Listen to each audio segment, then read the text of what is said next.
পায়ে হেঁটে নির্বাচনী প্রচারে তৃণমূল প্রার্থী ঘরে ঘরে গিয়ে সারলেন প্রচার। লোকসভা নির্বাচন আসন্ন। লোকসভা নির্বাচনের আগে যেভাবে বাড়ছে তাপমাত্রার পারদ, তাতে হাঁসফাঁস করছে আমজনতা। গরমের এই তীব্র তাপদাহকে উপেক্ষা করে লোকসভা নির্বাচনে জনসংযোগ স্বার্থে চরম সমস্যার মুখে পড়তে হচ্ছে দলীয় প্রার্থীদের। কিন্তু উপায় তো কিছু নেই, কারণ লোকসভা নির্বাচনে যদি জয় হাসিল করতে হয় তাহলে প্রয়োজন সাধারণ মানুষের আশীর্বাদ। আর নিজের জয় লক্ষ্য থাকলে মানুষের দুয়ারে দুয়ারে পৌঁছাতে হবে প্রতিটি প্রার্থীকে। ফলে প্রচন্ড গরমের তীব্র তাপদাহকে মাথায় নিয়ে নির্বাচনী প্রচার ময়দানে প্রচার চালাচ্ছেন বিভিন্ন রাজনৈতিক দলের প্রার্থী থেকে দলীয় কর্মী সমর্থকেরা। রাজ্যের প্রতিটি প্রান্তে প্রতিটি লোকসভা কেন্দ্রের ছবিটা প্রায় একই রকম। আসন্ন লোকসভা নির্বাচনের আগে কেবলমাত্র যে তাপমাত্রার পারদ ঊর্ধ্বমুখী এমনটা কিন্তু নয়। বিভিন্ন রাজনৈতিক দলের প্রচারে সরগরম হচ্ছে রাজনৈতিক পরিবেশ। তবে নির্বাচনের প্রচার ময়দান হাল ছাড়ছে না কোনো প্রার্থী। এবার প্রখর রোদ এবং তীব্র গরমকে উপেক্ষা করে যাদবপুর লোকসভা কেন্দ্রের পালপাড়া এলাকায় পায়ে হেঁটে স্থানীয় মানুষদের ঘরে ঘরে পৌঁছে নির্বাচনী প্রচার সারলেন যাদবপুর লোকসভা কেন্দ্রের তৃণমূল প্রার্থী সায়নী ঘোষ। সাধারণ মানুষের বাড়িতে বাড়িতে পৌঁছে করলেন ভোট প্রার্থনা।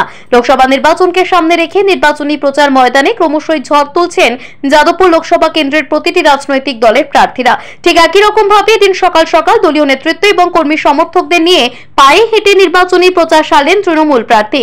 আসন্ন লোকসভা নির্বাচনে যাদবপুর লোকসভা কেন্দ্রে নিজের জয় হাসিল করতে অত্যন্ত মরিয়া চেষ্টা চালাচ্ছেন যাদবপুর লোকসভা কেন্দ্রের তৃণমূল প্রার্থী সায়নী ঘোষ। যার কারণে লোকসভা নির্বাচনের আগে প্রচারে কোনো রকম খামতি রাখতে নারাজ যাদবপুর লোকসভা কেন্দ্রের তৃণমূল প্রার্থী। নির্বাচনে জয়ী হতে গেলে নির্বাচনের আগেই প্রতিটি মানুষের কাছে পৌঁছানো অত্যন্ত জরুরি। তাই প্রতিটি মানুষের কাছে পৌঁছানো লক্ষ্য নিয়ে নির্বাচনী প্রচারে নানান রকম পদ্ধতি অবলম্বন করছেন যাদবপুর লোকসভা কেন্দ্রের তৃণমূল প্রার্থী। আসন্ন লোকসভা নির্বাচনে যাদবপুর লোকসভা কেন্দ্রে তৃণমূল কংগ্রেসের প্রার্থী হিসেবে বেছে নেওয়া হয়েছে রাজ্য যুব সভাপতি তথা অভিনেত্রী সায়নী ঘোষকে। বিগত লোকসভা নির্বাচনে লোকসভা কেন্দ্রের তৃণমূলের টিকিটে লড়াই করে জয়ী হয়েছিলেন তারকা প্রার্থী মিমি চক্রবর্তী। তবে এবার তাকে আর প্রার্থী করেনি তৃণমূল। আবার এই লোকসভা কেন্দ্রে বিগত লোকসভা নির্বাচনে যেখানে বিজেপি প্রার্থী করা হয়েছিল অনুপম হাজরাকে, সেখানে আসন্ন লোকসভা নির্বাচনে তাকে আর টিকিট দেয়নি গেরুয়া শিবির। আসন্ন লোকসভা নির্বাচনে যাদবপুর লোকসভা কেন্দ্রে বিজেপির প্রার্থী করা হয়েছে অনির্বাণ গাঙ্গুলিকে। অন্যদিকে সিপিএম প্রার্থী হিসেবে বেছে নিয়েছে সৃজন ভট্টাচার্যকে। বিগত লোকসভা নির্বাচনে লোকসভা কেন্দ্রে সিপিএম এর প্রার্থী করা হয়েছিল বর্ষিয়ান সিপিএম নেতা তথা আইনজীবী বিকাশ রঞ্জন ভট্টাচার্যকে।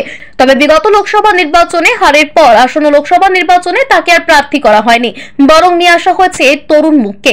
নির্বাচন কমিশনের ঘোষণা অনুযায়ী যাদবপুর লোকসভা কেন্দ্রে জুন মাসের 1 তারিখ অর্থাৎ 7ম দফায় রয়েছে নির্বাচন। ফলে আসন্ন লোকসভা নির্বাচনকে সামনে রেখে নির্বাচনী প্রচার ময়দানে লড়াই জমে উঠেছে যাদবপুর লোকসভা কেন্দ্রে। তবে এই লোকসভা কেন্দ্র থেকে সাধারণ মানুষের আশীর্বাদে শেষ হাসি কে হাসবে তা কিন্তু জানা যাবে জুন মাসের 4 তারিখ, কারণ ওই দিনই রয়েছে লোকসভা নির্বাচনের ফলাফল।